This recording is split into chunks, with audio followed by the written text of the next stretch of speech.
Esto es Steelers Zone Extra. Análisis, polémica, información y opinión alrededor de los Pittsburgh Steelers.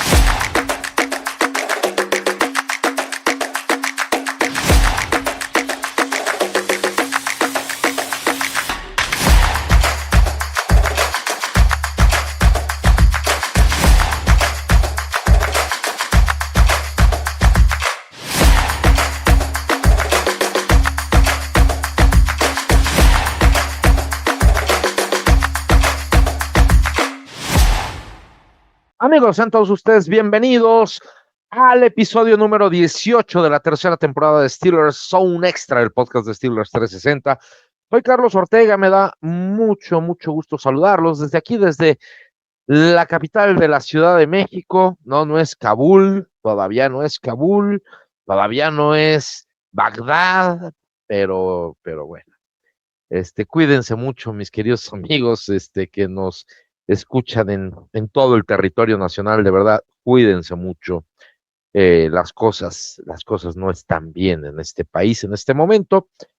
Y bueno, pues ya hablamos de la ofensiva de los Steelers en el episodio pasado. Ahora vamos a hablar de una lágrima, la defensiva. La defensiva de los Steelers en la temporada de 2025, híjole, fue totalmente de claroscuros. Más oscuros que claros, hay que decirlo. Más oscuros que claros, pero claroscuros al fin y al cabo. Hubo algunas áreas en las que brillaron, algunas estadísticas en las que brillaron, algunas estadísticas en las que fue simplemente lamentable. Y de todo esto, que fue la defensiva de los Steelers en 2025, lo más lamentable fue la caída casi en picada en cuanto a los marcadores. La defensiva de los Steelers en el papel fue la número 17 en puntos permitidos. La número 17, medios chiles, vamos a llamarle. Pero cuando uno se echa un clavado a los resultados per se, ahí es donde uno dice, cabrón. Para que nos demos una idea de lo malita que fue nuestra defensiva en términos generales en la cuestión de los puntos, en la temporada de 2024 solamente se permitieron solamente se tuvieron 2 partidos en que la defensiva permitió 30 o más puntos. Solo 2 partidos en 2024. Para 2025 esta defensiva permitió 5 partidos con 30 o más puntos. 5 partidos. Y estoy hablando de temporada regular nada más. No estoy metiendo el partido de playoff donde se recibieron 30 puntos. 5 partidos en temporada regular con 30 o más puntos permitidos. Esto está de la fregada porque de esos 5 partidos con 30 o más puntos permitidos, solo se ganó uno, que fue el partido inaugural contra los Jets de Nueva York. El resto, los otros 4 partidos, se perdieron con la ofensiva anotando 25 puntos o más. Es decir, la defensiva simplemente hizo agua en este sentido. 5 partidos, subir de 2 partidos con 30 o más puntos a 5 partidos con 30 o más puntos permitidos es una barbaridad, es más del doble, ¿sí? Es más del 100%. Siempre se ha dicho que cuando los Steelers permiten más de 20 puntos, el partido prácticamente está perdido, ¿sí? Bueno, en 2024 se permitieron 6 partidos con entre 20 y 29 puntos, 6 partidos, ¿sí? Para 2025 este número aumentó a 7 partidos.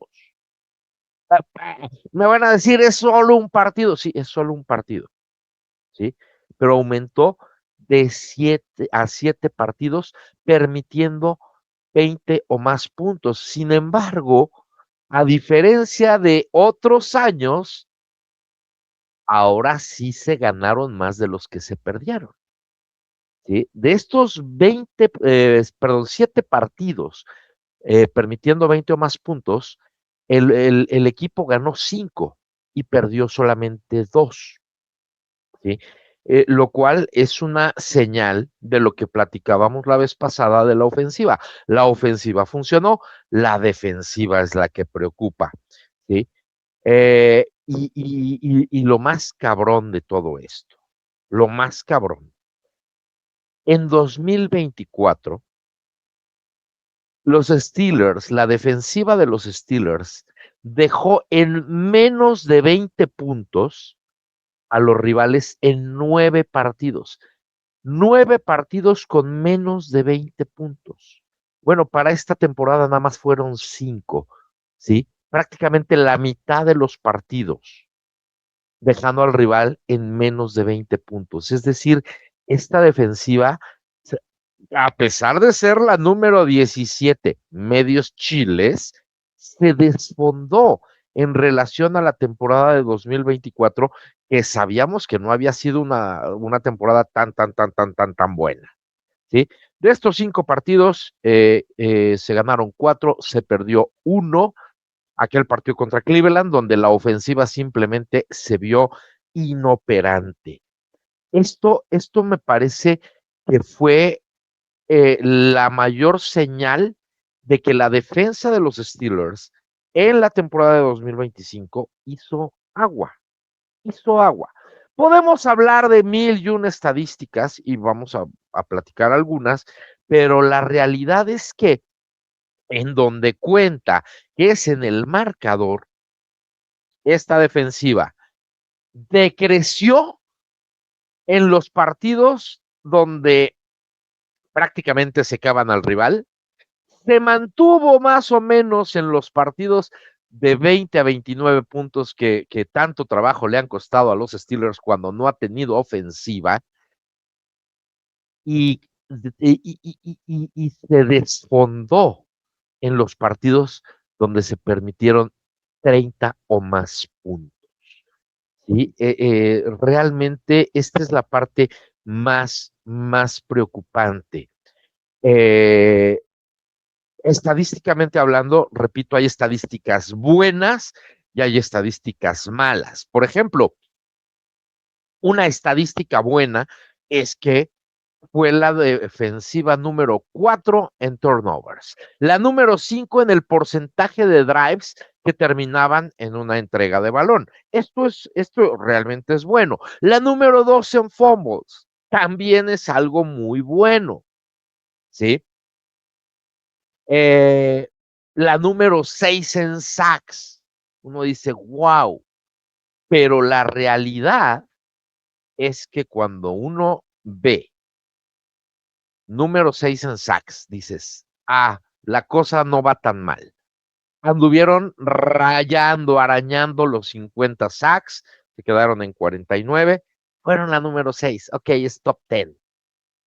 Pero cuando uno ve que es la número 5 en blitz, la número 5, para los que decían que Steelers no hace blitz, no, sí hizo blitz la temporada pasada, fue la número 5, con un 28.7% de los dropbacks, mandando 5 jugadores tras el quarterback, y entonces se pasa a otras estadísticas. Eres la número 5 en blitz. ¿Cómo carajos le hiciste para ser la número 19 en presión al quarterback? ¿Cómo? ¿Cómo le hiciste para caerte 5 en blitz? Es decir, mandas más gente por el quarterback, pero no lo logras presionar. Eres la 19, ¿sí? En, en hurries, en las jugadas donde apuran al quarterback, eres la 21. Te caíste de ser la 5 en blitz a la 21 en apresuramiento al quarterback. Y la 19 en knockdowns, es decir, cuando el quarterback lanza el pase y le terminan pegando, ¿sí? Esto realmente no está bonito. ¿Por qué? Porque, repito, mandaste muchas veces a más de 4 por el quarterback y no lo lograbas. Sí, sí, fuiste las 6 en sacks, pero no todos son sacks. La presión que puedas generar al quarterback rival también cuenta. Es más, podemos decir que es más determinante la presión que los propios sacks, porque puedes no llegarle al quarterback, pero si lo presionas, puedes provocar que se equivoque o que se deshaga del balón. Y esto los Steelers lo lograron realmente poco. Eh, contra el pase, nuestra defensa fue una lágrima. Y en esto también tiene mucho que ver esta parte de la presión. Fue la número 18 de 32, la 18, poquito más allá de medios chiles en cuanto al rating que se le permitió a los quarterbacks. La número 29 en yardas, una defensiva permisiva. La número 23 en touchdowns. La 23 en touchdowns. 30 touchdowns por la vía del pase se le permitieron a los rivales. ¿Sí? Claro que hay cosas positivas, porque fueron la número 7 en pases defendidos, en pases desviados o bloqueados, fueron la número 7, y esto es una estadística positiva. Fueron la número 5 en golpes al quarterback antes de que soltara el balón o al estarlo soltando, 112 golpes al quarterback. La número 10 en tacleadas detrás de la línea. Esto también me parece una estadística positiva. ¿Sí? Sin embargo, fueron la número 13 contra la carrera. No estás en el top 10, no estás dentro de los mejores, mucho menos dentro de la élite, que significaría el top 5. ¿Sí? La número 16 en yardas por acarreo permitidas. Es demasiado. Y sin embargo, fueron la defensiva número 3 permitiendo touchdowns por carrera. Permitieron apenas 8 touchdowns por carrera, lo cual los dejó en el número 3 de la NFL, dentro de la élite, pero esto se compensa cuando eres la número 23 en touchdowns por pase. Es decir, no te estaban intentando anotar por carrera, te estaban intentando anotar por pase, y ahí ya es donde torció el rabo la marrana. Uno de los aspectos en los que más mejoró la defensiva en esta temporada, increíblemente, fue en la zona roja. La verdad es que ahí la defensa de los Steelers se vio bien. No podemos decir que dominante como tal, pero terminó realmente muy bien ubicada en cuanto a lo que permitieron dentro de la zona roja, ¿sí? Fueron la número 7, apenas permitieron el 50.9%, la número 7, están dentro de las mejores 10. El gran problema es que en otras situaciones dentro del fútbol estuvieron entre las peores. La número 25 en conversiones de tercer down. Y yo les podría casi garantizar que en conversiones de tercer down y largo, es decir, 8 o más yardas, fuimos la peor posiblemente. En conversiones de cuarto down, la número 31. Solamente hubo una defensiva peor que la de los Steelers en conversiones de cuarto down. 73.7% de veces nos convirtieron en cuarto down. Esto es realmente como para alarmar, ¿no? Y la verdad es que cuando uno ve los nombres que tuvo la defensiva de los Steelers en 2025, cuando uno ve esos nombres, dices, es que no tendríamos que haber estado tan mal. Eh, por un lado, me parece que es una defensiva mal coacheada, sinceramente mal coacheada. Y en esta temporada hubo una particularidad. De repente apenas empezaba el cuarto cuarto y ya estábamos en defensiva preventiva. Hubo algún partido en que desde el tercer cuarto estábamos en defensiva preventiva. Yo entiendo que en determinadas situaciones sea lo más inteligente cambiar yardas y cambiar puntos por tiempo, ¿sí? Pero no al inicio del cuarto cuarto, no al final del tercer cuarto. Eso lo haces cuando quedan menos de 10 minutos en el reloj, ¿sí? Y tu rival está abajo por una buena cantidad de puntos. Pero la realidad es que los Steelers acusaron esta parte en el cocheo, ¿sí? Otra de las estadísticas preocupantes de nuestro equipo, las tacleadas falladas. Yo no sé si ustedes lo sabían, mis queridos amigos, pero tuvimos la defensiva número 3 en tacleadas falladas. O la 29, como lo quieran ver, ¿sí? Fue la tercera que más tacleadas falladas tuvo. 126 tacleadas falladas. Es demasiado, es demasiado. No puedes fallar tanto, ¿sí? Eh, repito, me parece que fue una defensa mal entrenada,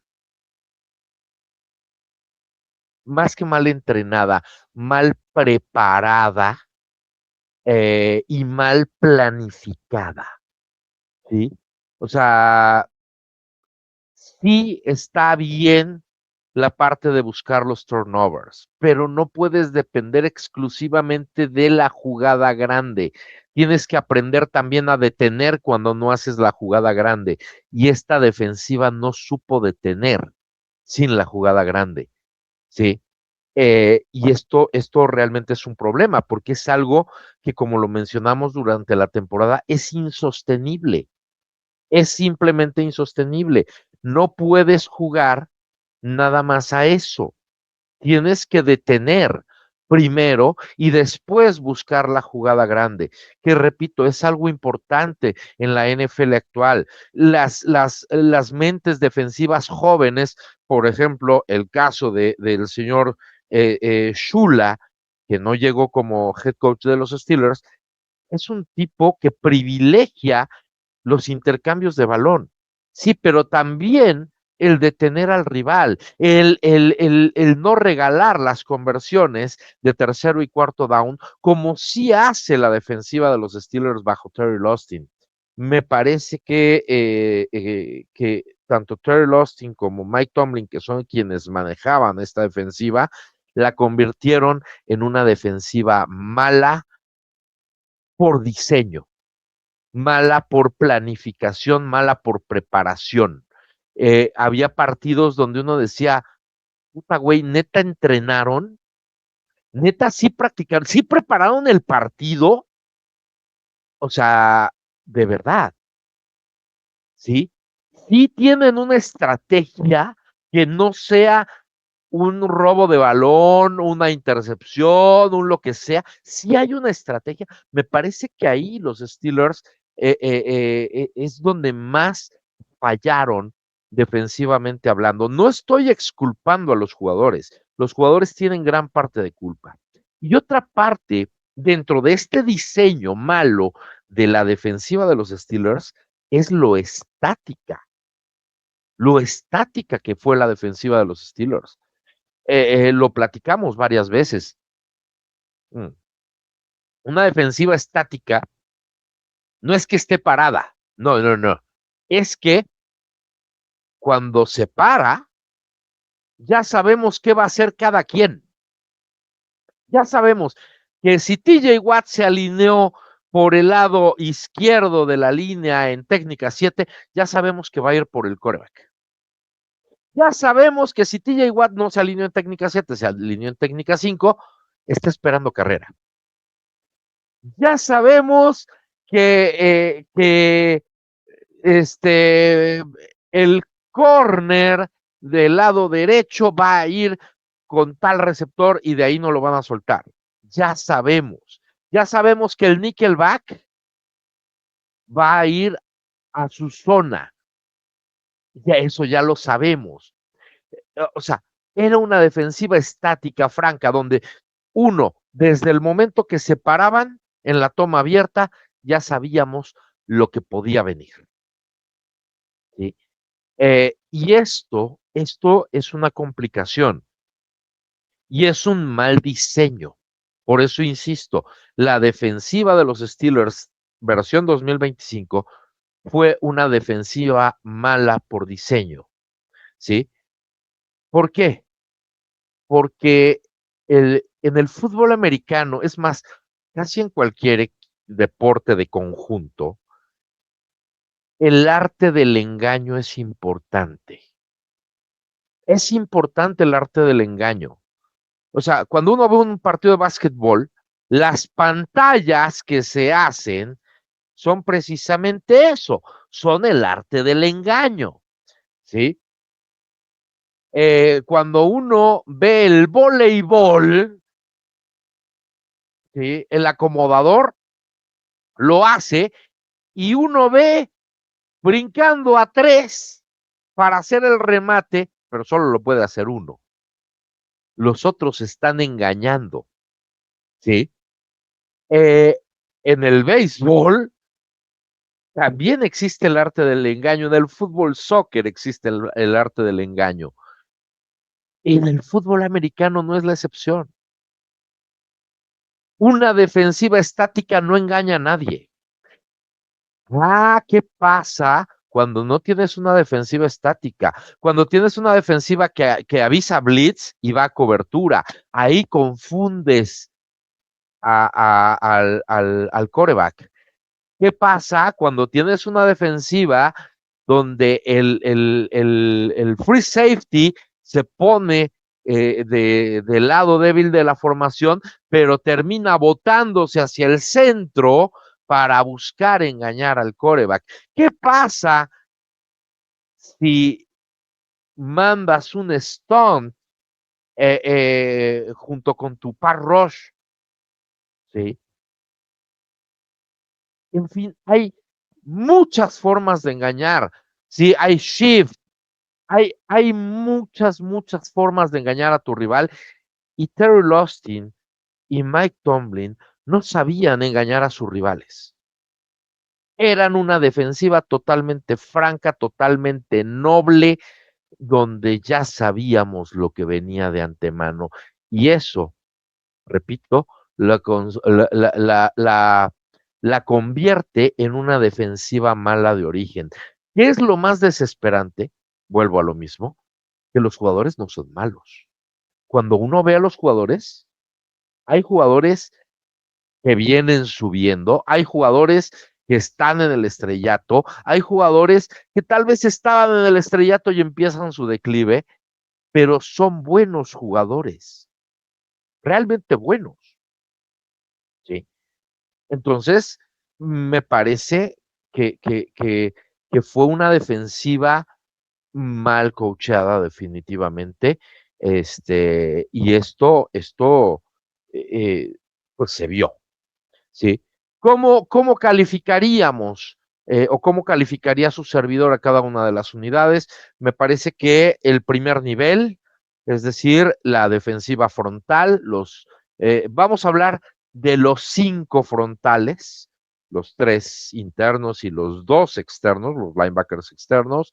Me parece que la labor que hicieron en términos generales estaría en el nivel de regular.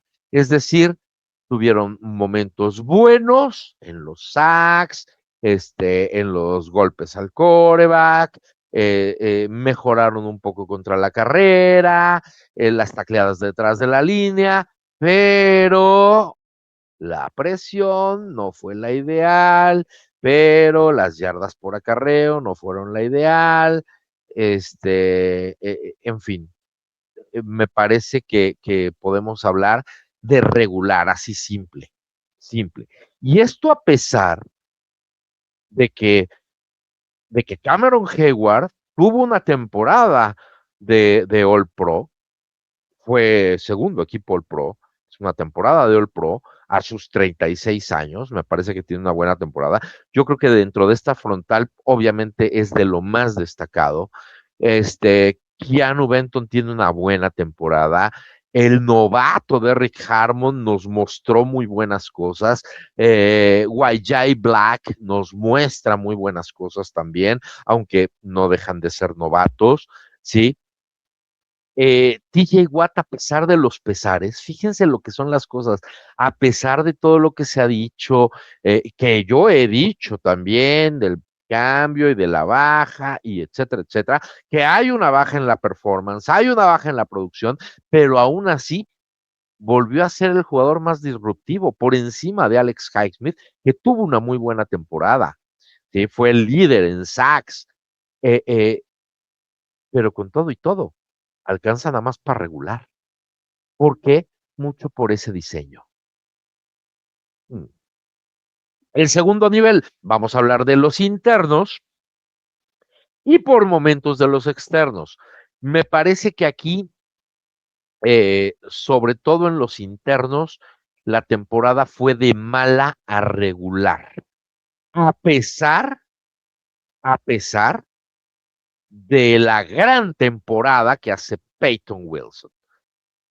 Ahorita vamos a hablar de Peyton Wilson. ¿Cuál es el gran problema? El gran problema con todo esto fueron las tacleadas falladas. La mayor cantidad de tacleadas falladas vino por parte de los linebackers internos, quitando a Peyton Wilson, fue de los que menos, pero el caso de Patrick Quinn, alarmante,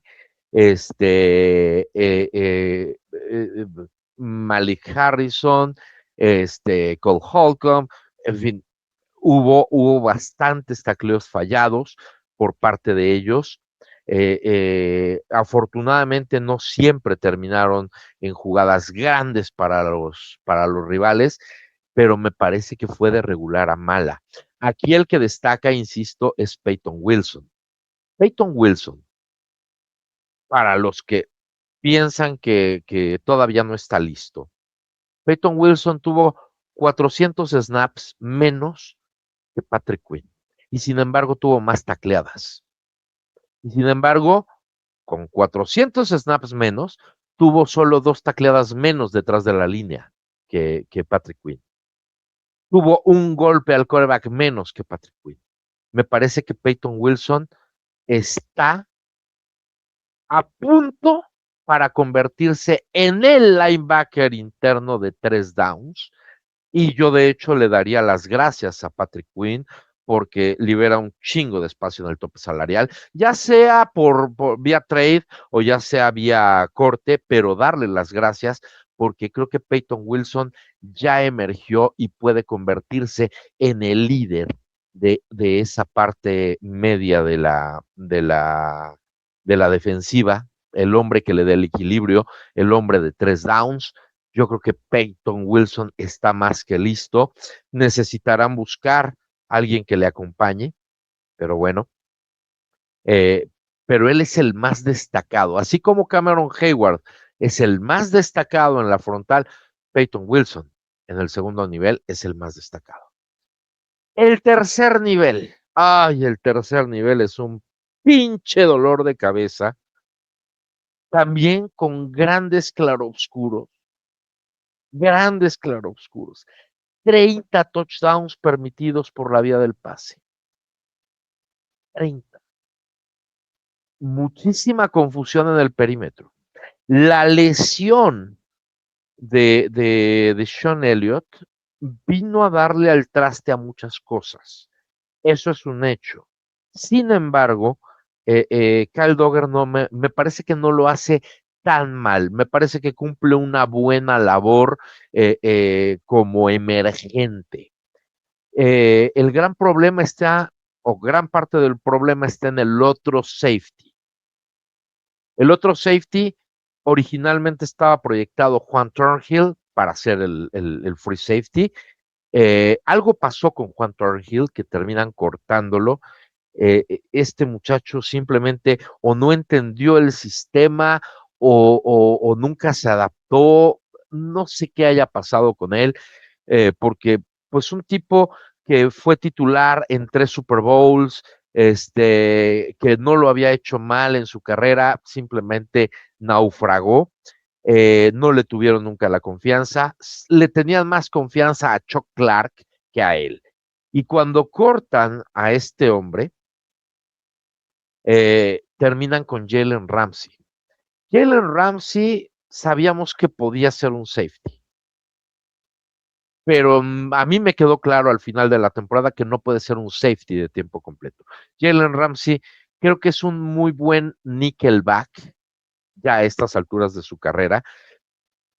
Incluso puede jugar por fuera contra determinado tipo de receptores, pero no puede ser un free safety de tiempo completo porque pues simplemente nos entregó una de las peores temporadas estadísticamente hablando de su carrera. Tan solo en los touchdowns es la temporada donde más touchdowns ha permitido este hombre. 7.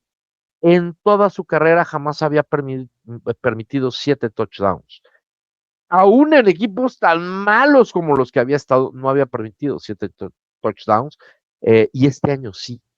Entonces me parece que lo de Jalen Ramsey fue un experimento que lo quisieron convertir en una realidad y que terminó siendo algo fallido.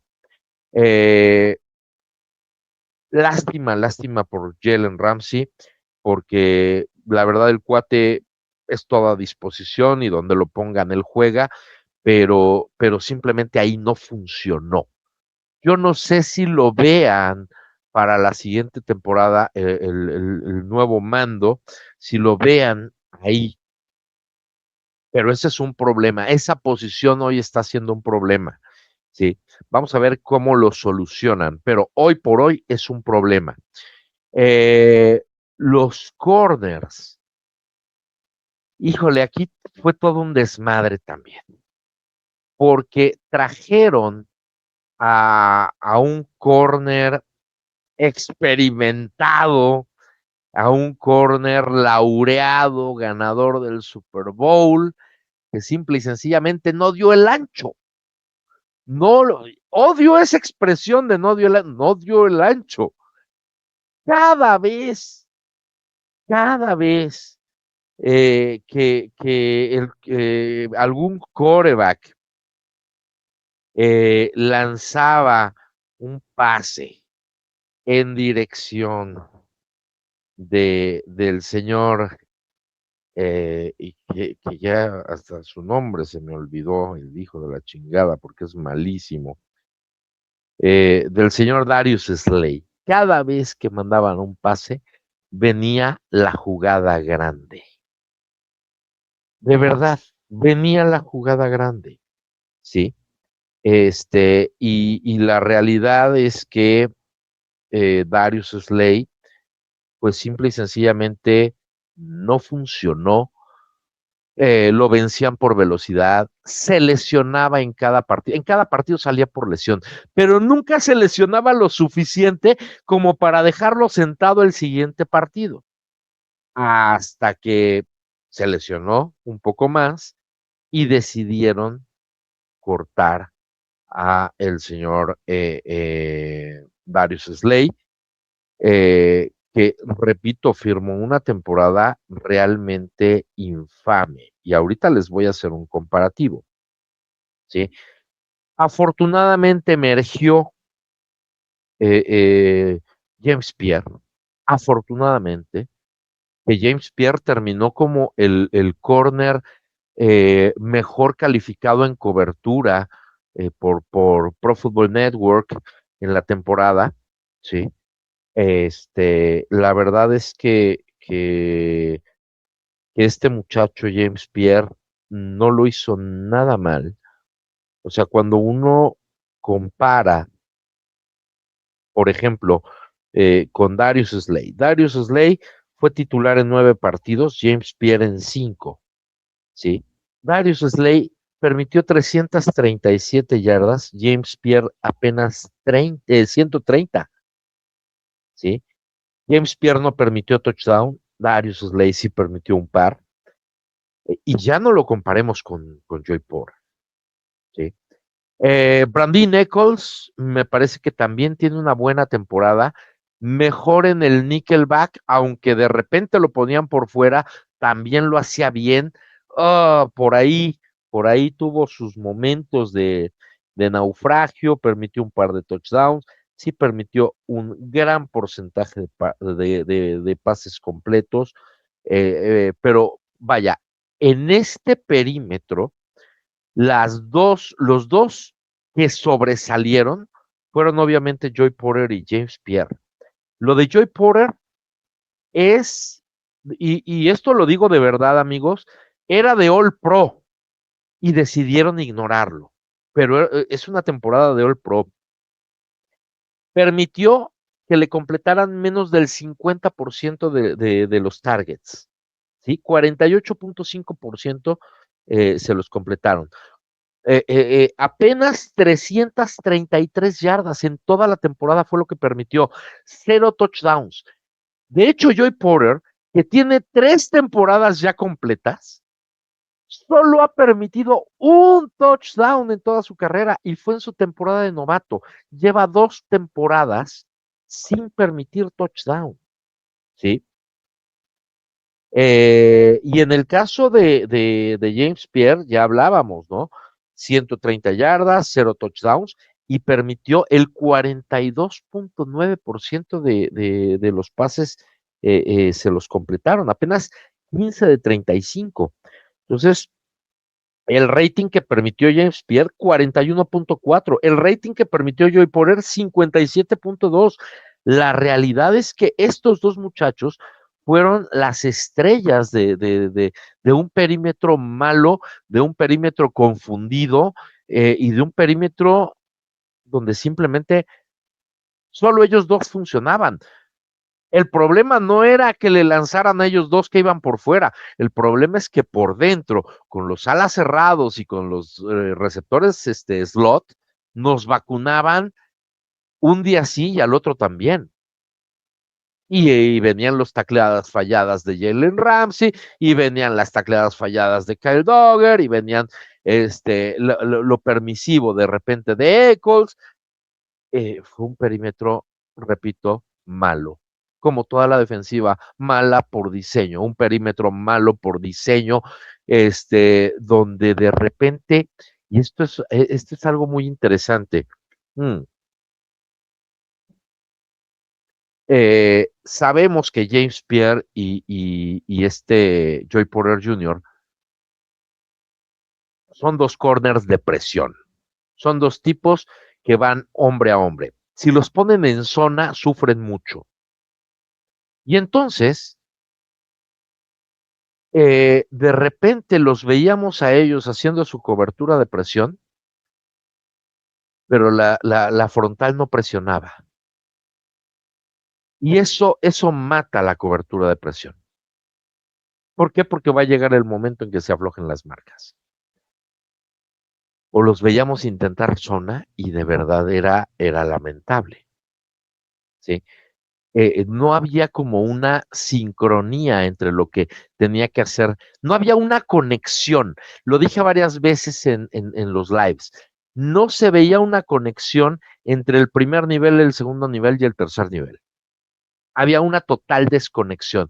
Ya después se empezaron a conectar, y algunas cosas mejoraron, pero la realidad es que ese fue el tenor de la temporada. Ese fue el tenor de la temporada y la verdad es que, híjole, eso fue terrible. Terrible y terminamos, repito, con una defensiva históricamente mala. De verdad. Y no nos dé miedo de decirlo. Desgraciadamente, la mayor parte de los aficionados de los Steelers siguen creyendo que los Steelers tienen una gran defensiva. Siguen con la fantasía de la cortina de acero. Eso ya terminó, ¿sí?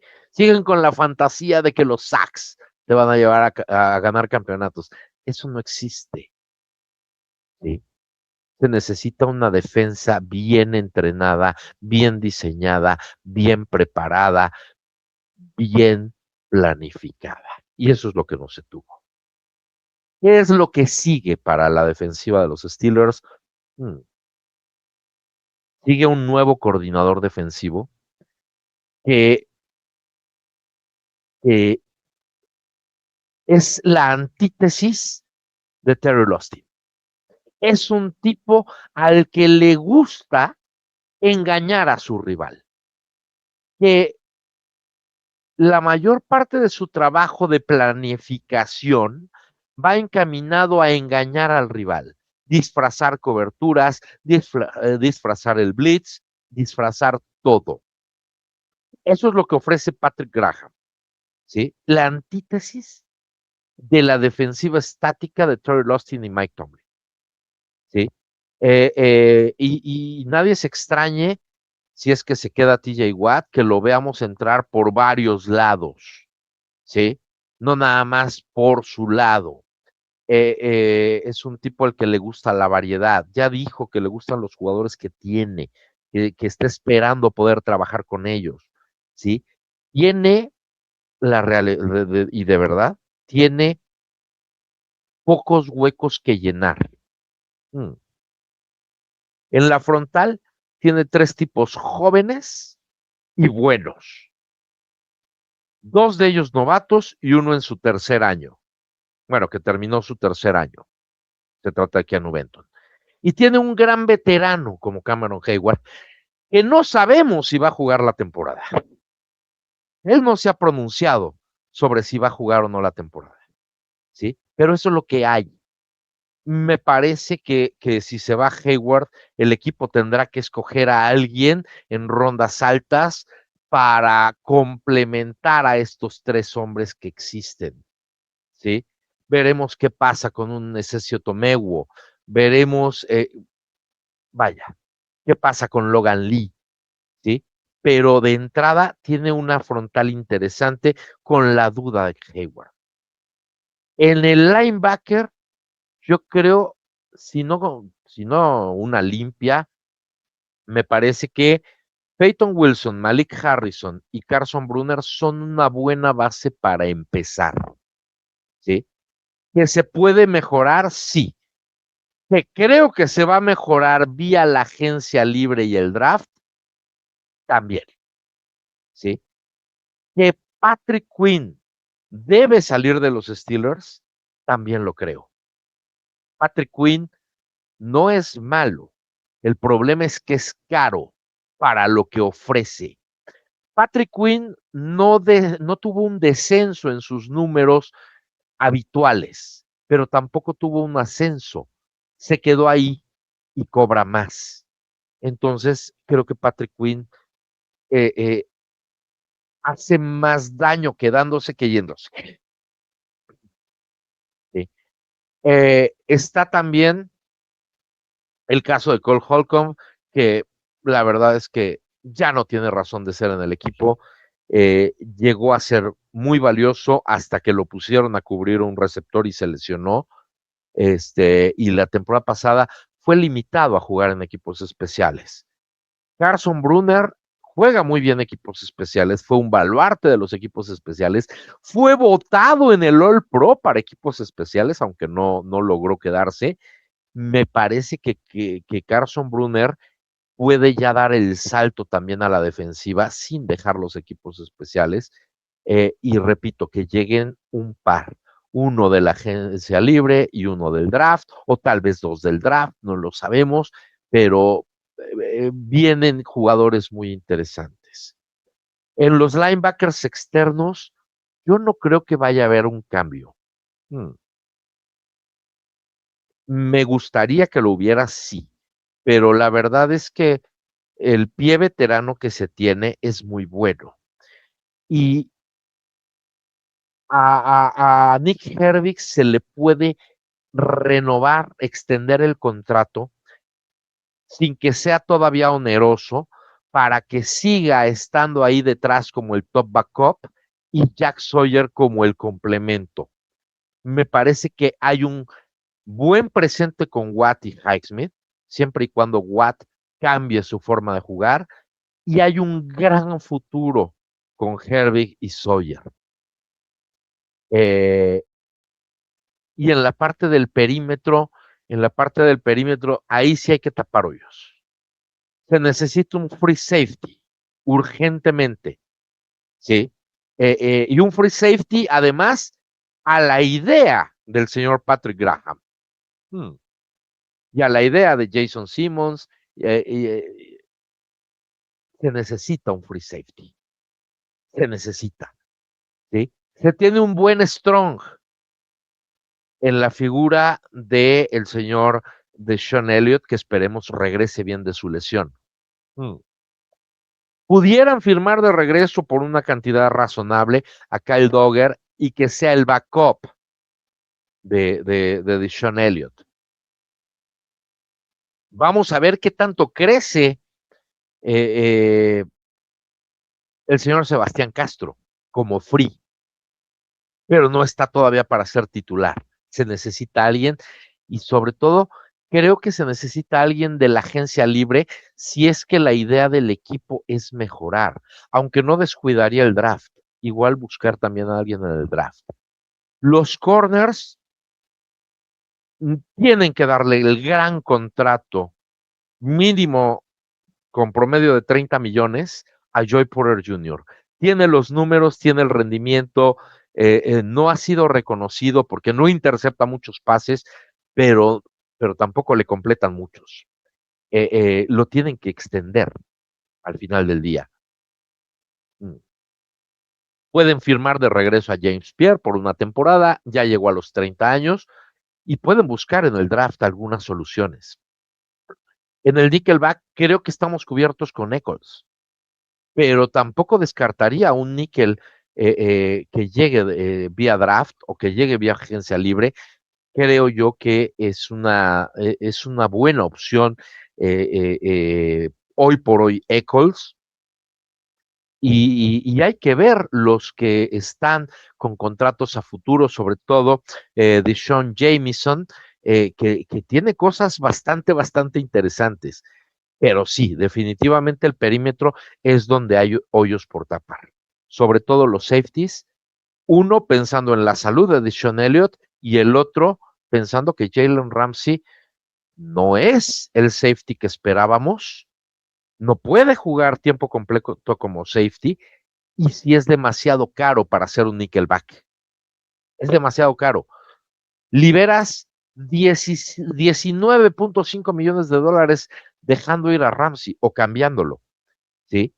Y te queda cero en dinero muerto.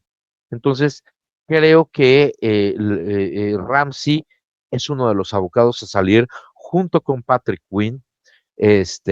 Son tipos a los que el equipo debería ya de cortar. Desgraciadamente, no todas las contrataciones de la agencia libre terminan adaptándose al fútbol y a la cultura de los Steelers. Creo que Ramsey sí se adapta, pero es demasiado caro para la posición que ya puede jugar, ¿sí? No puede jugar donde quieres que juegue y donde puede jugar, tal vez no es lo mejor para tu equipo. Y en el caso de Patrick Quinn, repito, Patrick Quinn ni sube ni baja. Está estático, está estancado, pero cobrando muchísimo dinero. Y liberas 13.5 millones de dólares si lo dejan ir o si lo cambian. Y en un cambio pueden conseguir algo importante. Pueden conseguir un pick de draft o pueden conseguir a un linebacker interno que le guste al señor Graham. Vamos a ver qué es lo que pasa. Vamos a ver qué es lo que diseña Patrick Graham y su staff. Y vamos a ver quiénes son los jugadores que se quedan, porque la realidad es que ni siquiera TJ Watt tiene su lugar seguro dentro del equipo, aunque yo sí lo creo. Repito, sigue siendo el más disruptivo de todos, pero, pero no sería extraño que él mismo pueda pedir su cambio. No sería extraño que Cameron Hayward decida que ya no quiere jugar porque ya no está Tomlin. No sería extraño. Vamos a ver qué es lo que pasa con la defensa de los Steelers. Yo tengo fe, la esperanza del tonto, diría mi tocayo Carreño, en que Patrick Graham, que es un tipo que con poco hizo mucho allá en los Raiders, creo que puede hacer mucho con el talento que sí tienen los Steelers. Vamos a ver qué es lo que ocurre. Yo por lo pronto los espero en el siguiente episodio que espero grabar esta semana, y en el cual vamos a hablar de los quarterbacks. Vamos a hablar de los quarterbacks, que es algo que los Steelers tienen que resolver, la gerencia tiene que resolver, tienen que tomar decisiones. Por ahí pueden ser decisiones difíciles, por ahí ya el señor McCarthy nos dio una pista en una entrevista que dio a un medio de Wisconsin, nos dio una pista de quién está prácticamente descartado. Vamos a ver qué es lo que ocurre. Por lo pronto, mis queridos amigos, tengan una excelente semana, pasen un buen día, una buena tarde, una buena noche, dependiendo de cuándo nos estén escuchando. Y yo los espero en el siguiente episodio de Steelers Zone Extra, el podcast de Steelers 360. Hasta la próxima.